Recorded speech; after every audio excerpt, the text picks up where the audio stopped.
Para 2022, qual que é o seu panorama? O meu panorama é que, como diz a Tati Bernardi no Calcinha Larga, que uma estrela suba nesse... Eu não acredito em Messias nenhum, tá, gente? Pelo amor de Deus, de verdade, eu não acredito em nenhum salvador da pátria. Eu acredito num grande esforço coletivo de que todos nós entendamos que política faz parte da nossa vida. A gente tem falado sobre política cada vez mais e que a gente entenda e cobre das pessoas que a gente elege, que nos representem lá, ações práticas, tá? Eu espero muito, assim, o meu final feliz, eu tenho uma fanfic em que o Lula ganha a eleição de 2022, o Bolsonaro é preso e a Laura, filha mais nova, que já foi chamada de... como é que é? Escorregadela? Não, uma fraquejada. Ela vira feminista, sapatão, e casa com a Laura, filha da Manuela Dávila, e juntas elas derrubam o patriarcado. Essa é a minha fanfic, tá, gente? Isso não é baseado em fatos reais, mas eu gostaria que isso acontecesse. A minha fanfic que pode se tornar verdade mais representatividade, não só na cadeira principal lá, mas em todos os outros cargos, porque quem nos governa desde que o mundo é mundo, é um monte de velho branco, né? Tu vai olhar lá nas fotos de quem tá lá, só os velho branco. Tira esse povo de lá. Esse povo já contribuiu. Esse povo, daqui a pouco, vai estar, né, onde cada um quiser ir, ou merecer. Porque eu acho que boa parte deles vão merecer lugares bem abaixo do que o nível que a gente está.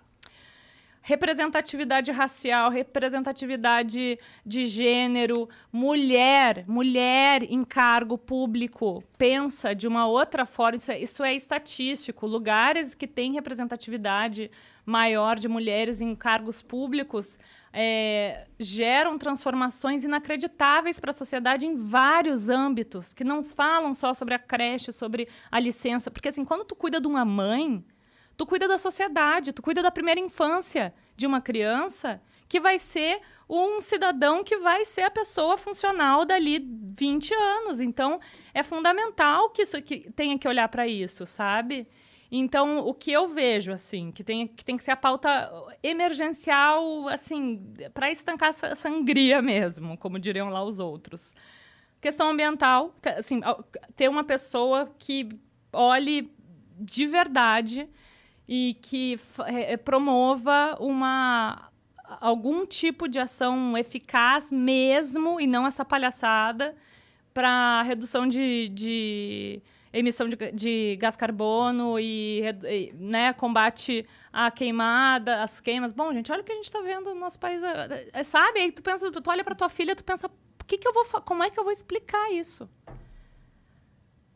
Cara, eu decidi ter filho ainda nesse contexto de mundo. Fiquei me perguntando 5 anos antes de engravidar. Será que eu quero botar um filho nesse mundo?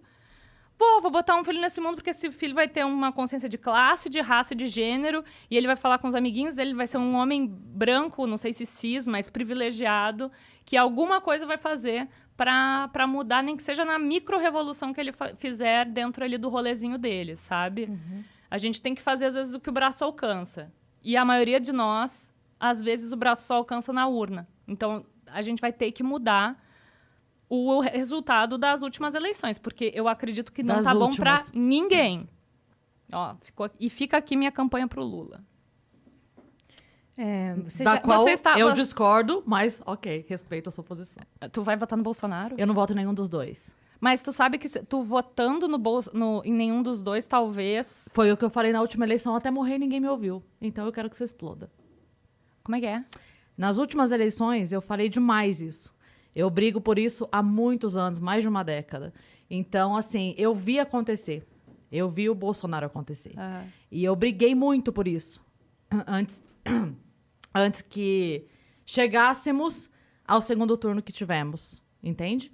Então, eu briguei demais por isso, eu alertei demais, eu expliquei demais e eu tenho dezenas de publicações no meu Facebook mostrando o caminho. Falando assim, isso aqui. Mas o que era o caminho? Desculpa, é que eu não te acompanhava. Não, óbvio. Mas assim, o caminho todo que foi construído, ou, na minha opinião, destruído no Brasil para que o Bolsonaro fosse uma opção para milhares de pessoas, esse caminho, ele não seria uma opção se nós não estivéssemos na realidade em que estávamos. Não, concordo contigo. Então, é por isso que quando você diz assim, nós temos que mudar o resultado da última, eu disse, das últimas. Das últimas. Porque o problema para mim não foi a última eleição. O que eu digo só tivemos a possibilidade de Bolsonaro porque grande parte... E aí eu digo, não foi só o extremo que elegeu o Bolsonaro, não foram os bolsonaristas que elegeram o Bolsonaro. Foi aquele meio puto da cara, extremamente decepcionado, com bilhões desviados numa corrupção instaurada, que não aguentavam mais. Então, assim, na minha concepção, e eu respeito a sua opinião, mas na minha concepção, eu não vejo todo mundo que apertou o 17 como o mesmo culpado da situação. Porque eu entendo que muita gente estava com o saco na lua, não aguentando mais e falando, do mesmo jeito que eu abomino o fascismo, eu abomino o comunismo. Eu não quero nenhuma das duas coisas. Mas tu acha que a gente estava próximos do comunismo no Brasil? A gente estava totalmente aparelhado. Tanto é que demoramos muito tempo para qualquer ação contra um político nesse país. A gente não consegue, olha o STF. A gente não consegue agir politicamente para julgar um político hoje. A gente tem uma ideia de que o julgamento pelo STF ele é para acelerar, mas sabemos que, de fato, não é o que acontece. O que acontece ali é que favores daqui, favores dali, você me protege, eu te protejo, ninguém se pune e a gente continua muito que bem. Então, a gente acaba tendo o meu malvado favorito. É o que acontece hoje no Brasil. Então, na minha opinião, eu não voto em nenhum dos dois. A tua fanfic, pra mim, é um pesadelo. A tua vontade que o Lula ganhe, pra mim, é um pesadelo. E que Mas não que se se não resolve... for ele, vai ser o Bolsonaro. Então, pra mim, não tem que ser nenhum dos dois. A minha briga é essa. A grande questão nós estamos brigando hoje pra ver pra onde o centro vai. Porque é o centro que vai eleger um ou outro. A gente tem Lula doente, a gente tem Bolso doente. Mas quem que tu vê nesse meio que tem a possibilidade de vencer o Bolsonaro? Eu não sei, eu não sou da política. Não, mas tu acompanha as pesquisas. Sim, mas a minha briga é muito lá de trás. É por isso que eu tô te falando. Eu vi esse panorama nascer. Eu vi o Lula plantar o nós contra eles lá em 2014, 2013. Eu vi essa briga começando. E eu falava, gente, não vamos por aí. Não vamos por aí, porque depois que a pessoa tá puta, não adianta você servir bolo na calçada não, bebê.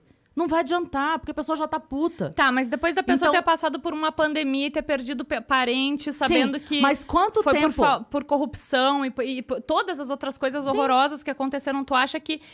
Assim, tu tem essas duas opções no segundo turno. Não voto em nenhuma das duas. E nem no Bolsonaro. Não, porque a corrupção do Lula matou gente nos últimos 16 anos. Mas a gente tá falando de agora. Tudo bem, mas ele não virou um bonzinho porque o outro é um cretino. Os dois são cretinos. Eu não quero voltar com o meu marido que me espancava porque o de hoje tá pensando em me matar. Eu quero nenhum dos dois. Tu acha que é equiparável? Eu acho que é equiparável. O que o Bolsonaro fez. Não, a questão a maldade, pra mim, é equiparável. Não tem pecadinho e pecadão. Eu não quero um maldoso, qualquer que seja ele. Pra mim, os dois são lobos. Um deles em pele de cordeiro. Tá, tu sabe que o Lula foi absolvido, né? Então, mas o fato de... Não, ele não foi absolvido. Voltou a zero. Ele não foi absolvido. O julgamento dele não foi absolvido. Voltou a zero. Ele zerou o julgamento. Tá, sim, mas ele virou Então a tua fala ele foi absolvido. Ele não foi. Isso a gente não pode plantar essa fanfic, tá não bom, é. Beleza. Não é verdade isso. Ele não foi absolvido. Foi zerado o julgamento.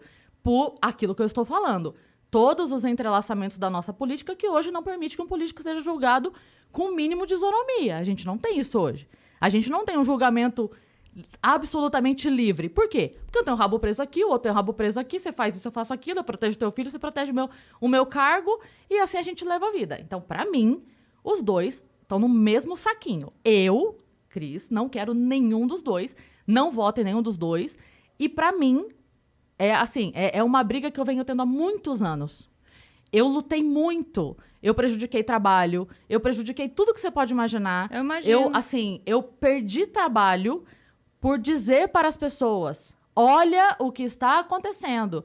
E eu ouvi de muita gente assim, mas eu não ligo para política. Eu falo, meu amor, mas o preço do arroz é política. Sim. O preço do combustível é política. Sim.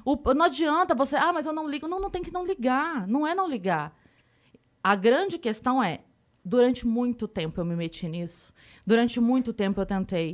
Eu vi isso nascer. Eu vi Bolsonaro ser piada na Luciana Gimenez. Eu falava, gente... Mas olha só, gente... Cris, não foi só tu, tá? Que viu isso tudo acontecer. Mas eu acho que boa parte das pessoas que compartilham contigo desse sentimento, dessa revolta que é genuína, e por isso que eu comecei a minha fala falando que eu não acredito em nenhum Messias, porque eu não votei no Lula em nenhuma eleição no primeiro turno, porque, para mim, a pauta ambiental teria que ser prioridade. Se tu for perguntar para mim quem eu gostaria que fosse eleito hoje no Brasil, eu votaria na Marina. Eu votaria na Marina, mas eu sei ela não pode estar lá? É porque eu sei que a Marina, assim, eu trabalho com a realidade. Quem é que então. vai tá lá, quem que vai poder combater o Bolsonaro? Mas você sabe por que a Marina não tá lá hoje? Porque ela foi pisoteada pelo PT. Eu sei, amor, mas é que a raiva... Então. Assim, eu entendo, tá? Eu tô tentando de verdade fazer com que tu entenda que a tua raiva é genuína. Eu sei e foi que é. o que motivou... O antipetismo, ele é genuíno, só que depois de toda essa desgraceira que a gente passou... Mas por que o é antipetismo tem que ser... irracional tu olhar pra 2013. Mas você tá colocando o antipetismo no mesmo saco do bolsonarismo. Eu não sou bolsonarista. Eu sou anti os dois. Você quer me convencer que eu tenho que votar no Lula pra não ter o Bolsonaro. E eu tô te falando que eu não quero nenhum dos dois. Eu não posso... É assim, eu entendo que um deles vai. Ok, mas eu não quero essa responsabilidade. Não, é que quando porque tu eu não fala acredito que equipara... em nenhum dos dois. Desculpa te interromper. Quando tu fala que é equiparável qualquer coisa que o PT fez... É porque não é qualquer coisa. Não, tudo que o PT fez. Tudo que o PT fez. Que não foi pouca coisa. Com tudo que o Bolsonaro fez. E tu coloca isso na mesma balança, eu não consigo concordar contigo. É porque eu vejo uma história de educação, saúde e segurança pública destruída por muitos anos. E é muito complicado você pegar um lixão, entende? Que era o que a gente estava... Eu trabalhei na educação por 10 anos. Então, eu não posso, não tem como a gente falar da educação nos últimos 4 anos. É uma bosta? É. O que foi feito é uma bosta? É uma bosta. Mas se a gente tivesse um setor da saúde extremamente bem posicionado, bem articulado, com equipamentos, com médicos, se a gente tivesse isso acontecendo de forma real, mesmo, bem instalada, se a gente tivesse isso, seria muito difícil cagar em 2 anos e meio. Seria muito difícil, se as coisas realmente funcionassem. O problema elas já não estavam funcionando. Já estávamos cagados. Muito. Por muito tempo, de muito roubo, de muita corrupção. Então, assim, se a gente tivesse muito bem nadando nas nuvens, comendo algodão doce, o Bolsonaro podia comer cocô. Ele não ia conseguir estragar em 2 anos. A gente só está do jeito que estamos, e eu concordo que foi uma merda, eu também acho, e é por isso que eu digo que eu não quero nenhum dos dois. Mas a gente só tá nessa merda hoje, porque essa merda não começou nos últimos 2 anos. Ela vem dos últimos 30. E eu estou nessa briga há muito tempo. Então, hoje, pra mim, eu não entro mais em briga. Hoje, pra mim, eu não quero nenhum dos dois. O que você vai fazer? Eu vou pra fora do Brasil. Eu não sei o que eu vou fazer. Eu vou virar um ermitão. Eu vou pra uma ilha deserta. Eu não sei o que eu vou fazer. Tá, pelo menos Só tu que tomou essa briga... vacina, né? É óbvio que sim. É óbvio que sim. E uso máscara, defendo a máscara. Tá vendo como você tá me botando no rolo dos bolsonaristas? Porque eu sou anti-PT. Entende? Porque existe essa loucura de que só dá pra ser um dos dois. E não dá, Titi. Não dá. Eu sei que não dá. Então, mas você tá me perguntando se eu tomei vacina por quê? Porque quando tu esquece, quando tu coloca só na parte da... Porque você tá me botando junto com os bolsonaristas. Não tô te botando junto com os bolsonaristas, mas quando tu equipara o que... Pra mim, quando tu equipara o que aconteceu na pandemia com a roubalheira do PT e todo o genocídio, né, que aconteceu no nosso país por corrupção também, entre várias outras coisas... Eu me sinto confortável para te perguntar e ter a dúvida de se tu tomou a vacina ou não. Então, porque você tá dizendo que só tem 2 lados. E para mim não tem 2 lados. Eu também considero a morte de todo mundo que morreu em 30 anos de uma corrupção, de uma saúde pública absolutamente devastada. De muita gente que morreu em fila de hospital. De muita gente que morreu porque não tinha remédio, porque não tinha atendimento, porque não tinha cirurgia. Isso não tá acontecendo só hoje. Mas tu sabe que mesmo com toda essa roubalheira e com tudo que a gente sabe que aconteceu...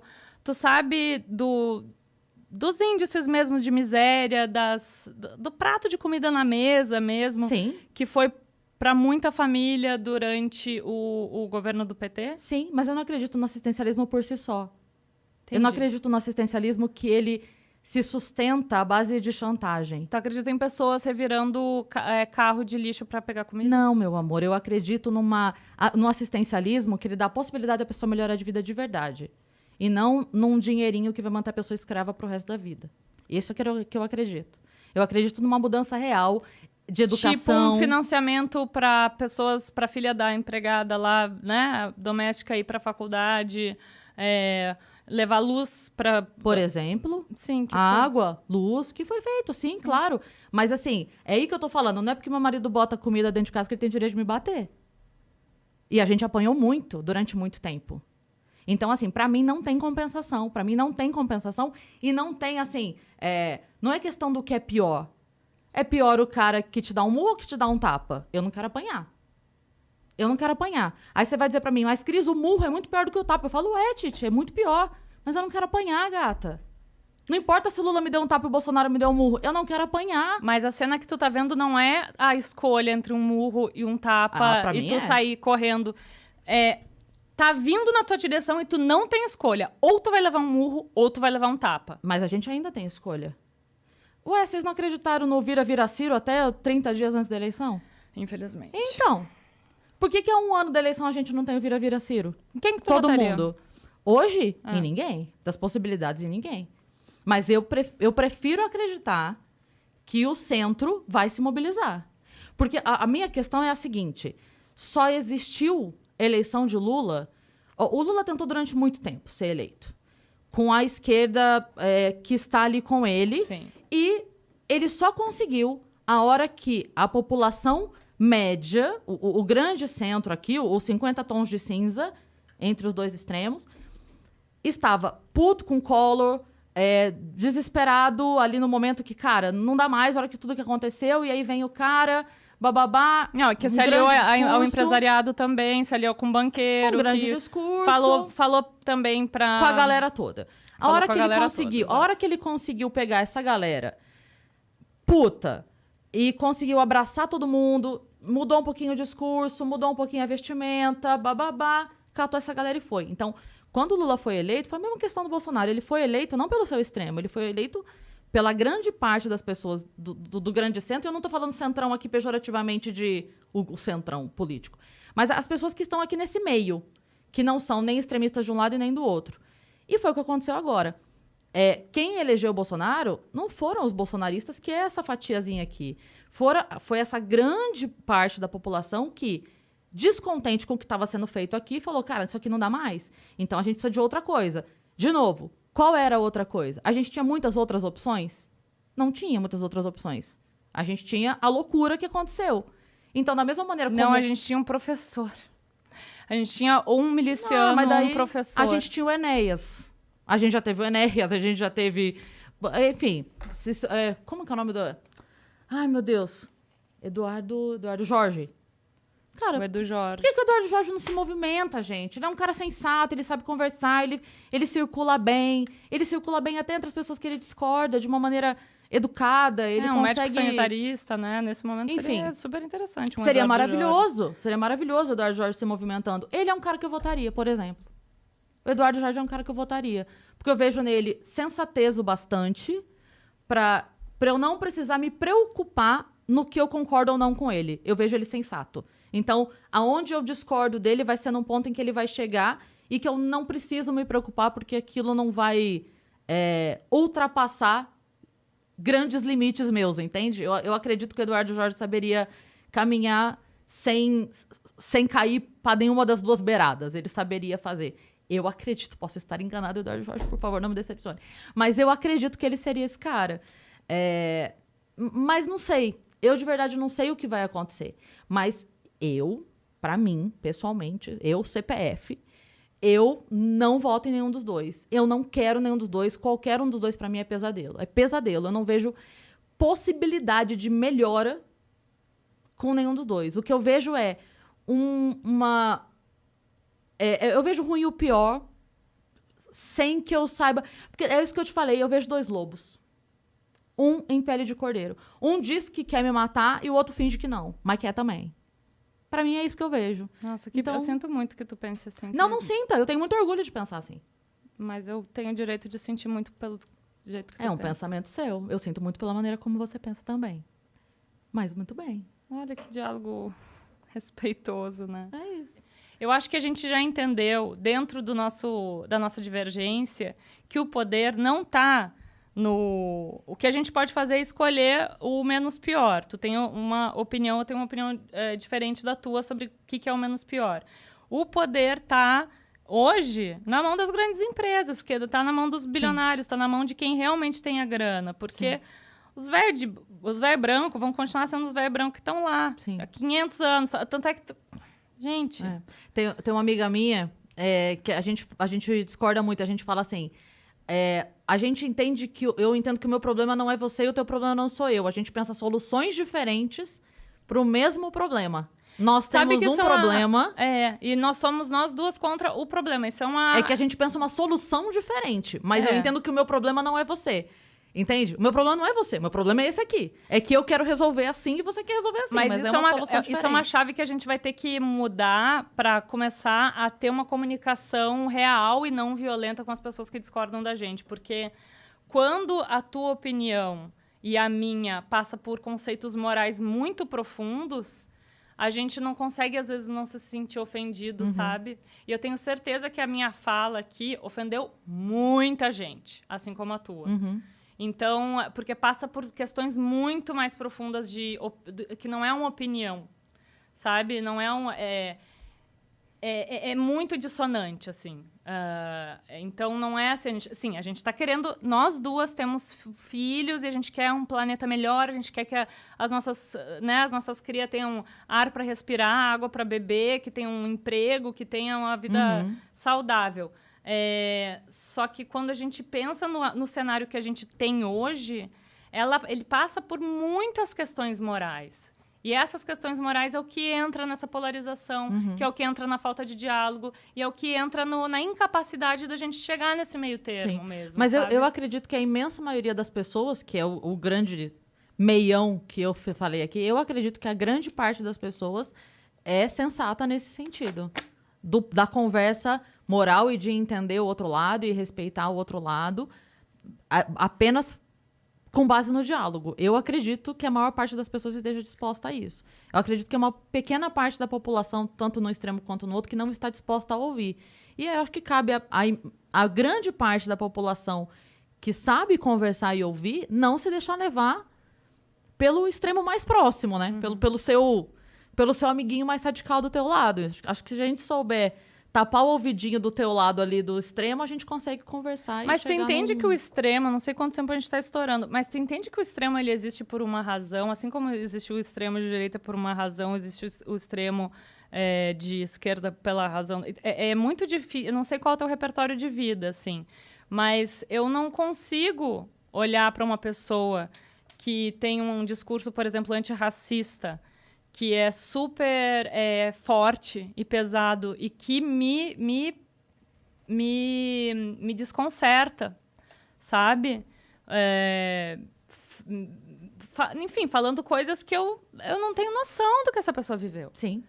Então, assim, a única coisa que eu posso fazer é escutar. Porque ele sendo radical ou ela sendo radical é direito dela. Porque quando a gente fala sobre vida ou morte... Vida e morte é uma questão radical. Então, assim, eu sou filha de mãe solo, eu sou mãe solo, eu vim da periferia de Sorocaba, estudei escola pública a vida toda. E é professora. Inclusive na faculdade, fui professora da rede pública durante 10 anos. Eu sou um panfleto do pessoal ambulante. O que não quer dizer que eu concorde com o que eu ouço de fora a respeito da vida que eu levei. Então, assim, tem muita gente que considera o pobre como um panfleto. Eu sei o que eu passei na periferia. Eu sei como é a vida. Eu sei que é muito fácil para alguém que tem grana postar no Twitter falando menino que levou meu celular, seja feliz, eu não te desejo mal. Pro pobre, que comprou um tijorola em 24 vezes e tá se fudendo para pagar, ele não quer que esse menino fique bem. Ele não quer. Ele bota um cadeado no portão, ele não tem segurança na porta de casa. Sim. Então, eu entendo que, assim, existem dores que eu não conheço. E eu respeito muito as dores que eu não conheço. Mas eu conheço muitas dessas dores. Então, quando eu converso, tipo, com algum amigo meu que, mora numa cobertura no Rio e vem falar pra mim a respeito disso, eu falo, não dá, não vai rolar. Porque eu vim de um lugar que você não conhece, então não tem como eu te explicar. Que lá a gente não... O pobre, ele tem muito menos paciência com bandido que o rico. Muito menos. Porque a gente sabe que veio do mesmo lugar e que só dá mais trabalho ser do bem. Dá muito trabalho ser do bem. Mas é a única coisa que difere. Porque ali eu tinha na minha sala, na 6ª série, eu tinha os aviãozinhos do bairro estudando comigo. A gente ia embora junto, caminhando pra mesma rua. Eu sei, eu também. Como eu abri Então, aqui a conversa falando da minha vida profissional, eu comecei a trabalhar com 12 anos, não foi porque eu tava querendo trabalhar, não. Era porque eu precisava trabalhar. É só isso, assim, eu não tenho... eu não tenho problema nenhum, pelo contrário, com a dor do outro. Eu sou muito empática, a gente não se conhece pessoalmente, mas enfim, não preciso falar disso, mas eu tenho ações na minha vida para isso. E já fiz aqui, inclusive, algumas vezes, movimentos nesse sentido. Mas é que existem dores que eu entendo e que quando alguém chega de fora e fala pra mim, não, mas você tem que pensar assim, porque você veio de tal lugar, porque você é mulher, porque você é mãe solo, porque você... Eu falo, não tenho que pensar assim, porque eu sei o que eu vivi. Eu sei o que eu vivi, então eu sei o que eu passei, eu sei o que aconteceu pra eu chegar aqui onde eu tô. Eu sei a minha história. Não passaram 40 anos brincando de casinha. Então, alguma coisa aconteceu nesse meio de caminho, sabe? E é uma maneira diferente de pensar a solução do problema. É só isso. A maneira como eu vejo a solução do problema é diferente.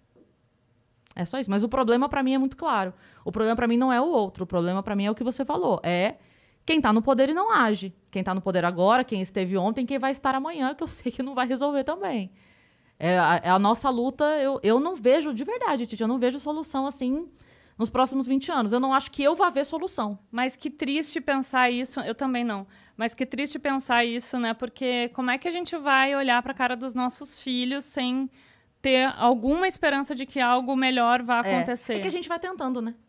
Não, e aí a gente vai fazendo as nossas micro-revoluções. E aí, quando eu falo da estrela brilhante subindo no céu, é porque eu acho que a única opção para tirar esse estrupício de lá...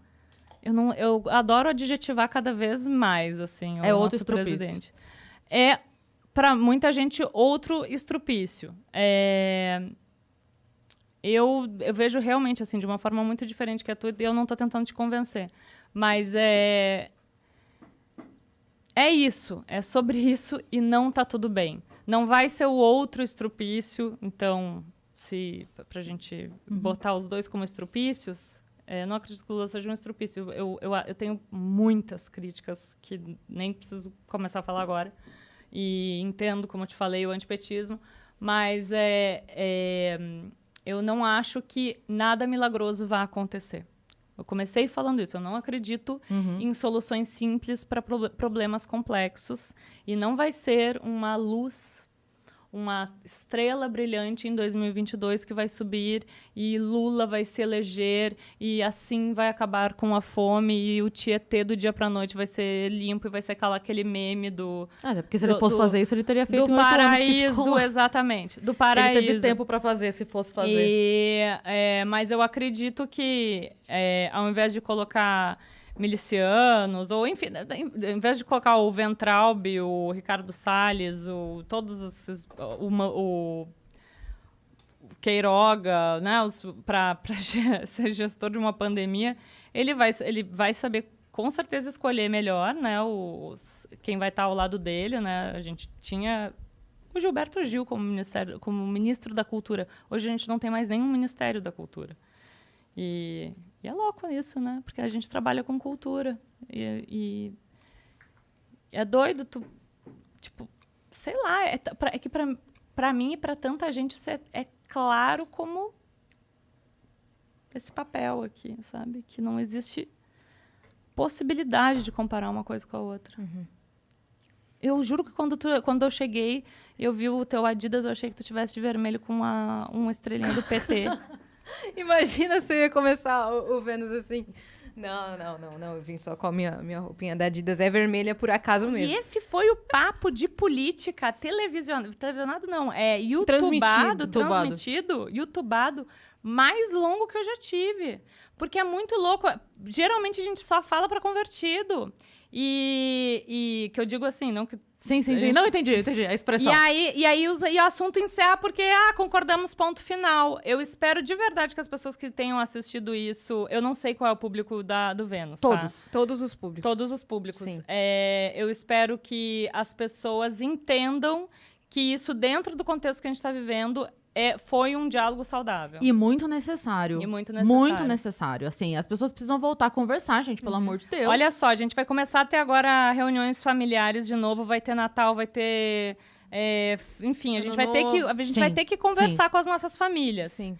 E, porra, tem pessoas que a gente ama... Nossa, que tem opiniões totalmente diferentes das nossas e a gente vai ter que dar um jeito de acessar essas pessoas e vai ter que ser no amor. E assim, é muito triste ver gente perdendo contato com gente da família por conta de político. Por conta de... Sabe, não dá, cara. Não dá. Conversa, entende, respeita um lado, respeita o outro e tenta acessar pelo amor sempre, pelo diálogo, pela conversa. Mas, cara, me dá uma tristeza isso. De ver rompimentos familiares. Não, é que talvez aí tu me chame de radical, porque o cara lá que falou hoje, final de novembro de 2021, que votou 17, vai votar de novo, com esse cara, se fosse meu primo, eu não ia ter o acolhimento. Eu ia só falar, fulano, Léo, sei lá. Vamos falar de outra coisa. A gente não vai conseguir. Tu não vai conseguir. Tudo bem. Se a gente vai brigar, eu vou beber, eu vou me exaltar. Ignorar o assunto. A gente vai broxar o clima da festa. Se pá, a gente não precisa nem conversar. Na verdade, eu não ia nem querer conversar. Sabe? Você não ia nem querer conversar? Eu ia conversar com a outra prima que eu não vejo há um tempão. E é isso. É isso, sabe? Tudo bem. Gente, eu não preciso querer falar com uma pessoa que tá vendo, tá acompanhando tudo que tá acontecendo e quer repetir. Eu não quero. Eu não vou falar com essa pessoa. Falar com a outra pessoa. Hoje eu já consigo conversar com todo mundo. Eu ainda não cheguei nesse nível de um ponto a outro. O meu ex-marido ignorando, tinha isso. Mas eu consigo. Isso eu batia muito com o Tomás, né? Que ele falava que a gente precisa acessar todo mundo. Se a pessoa votou 17, você quebra... Talvez isso seja também porque na minha família ninguém votou 17. A minha família toda vem de... a gente tem um repertório, uma base, uma fundação de vida de esquerda desde criança, lá no Rio Grande do Sul. E não é o caso dele. Ele tem pessoas que ele convive e ama, que ele precisa ter esse diálogo. Ele sempre, né, que a gente conversou sobre isso, tem até um negócio que virou meme no TikTok sobre o meu acolhimento. Falei, não vai ter acolhimento aqui, não. Vamos pedir acolhimento pro Tomás, pro Gustavo, pro Lucão, lá pro resto da banda, que, aliás, estão fazendo o primeiro show deles hoje. Lá em Scalene, em Santos. E ele, não, mas... Não, eu grávida, assim, na pandemia, umas lives que eles fizeram no início. Gente, desculpa, tem gente que pode... Eu não consigo dar esse acolhimento, peço um acolhimento pra Cris aí, porque eu não vou estar dando esse acolhimento, não. É que eu circulo em muitos meios diferentes, assim, de todos os tipos, né? Então, eu já entendi, é exatamente essa postura que eu falei que pra você é a minha na vida, assim, eu entendi que o meu problema não são as outras pessoas, meu problema é outro. E a gente pensa soluções diferentes e a gente tem que conversar e entender o quão máximo possível a gente consegue chegar no meio termo saudável pra todo mundo, pra que seja uma solução... Eu tô muito curiosa, eu vou pegar teu WhatsApp, eu quero saber em quem que tu vai votar. Quando for chegando. Quando for chegando a hora. Vai ver, a gente vai votar na mesma pessoa. Muito porque se tiver uma terceira via aí que seja muito... Se tiver Eduardo Jorge, você já sabe quem vai ser. A gente fechou o voto. Amém. Eduardo Jorge, você é a pacificação. Cara, ele é o Norvona. Encerrou. Ele é o Norvona. Encerrou na paz. Encerrou na paz Tá de vendo? Jorge, cara. Na paz de Eduardo Jorge. Olha a tua responsabilidade nesse momento. Escutem o Mamilos com Eduardo Jorge, inclusive, um outro podcast maravilhoso. Sim, o Eduardo Jorge, vem aqui. Elas vieram... Eduardo Chama Eduardo Jorge está Queremos convidado. você aqui, Eduardo Queremos Jorge. você. Venha.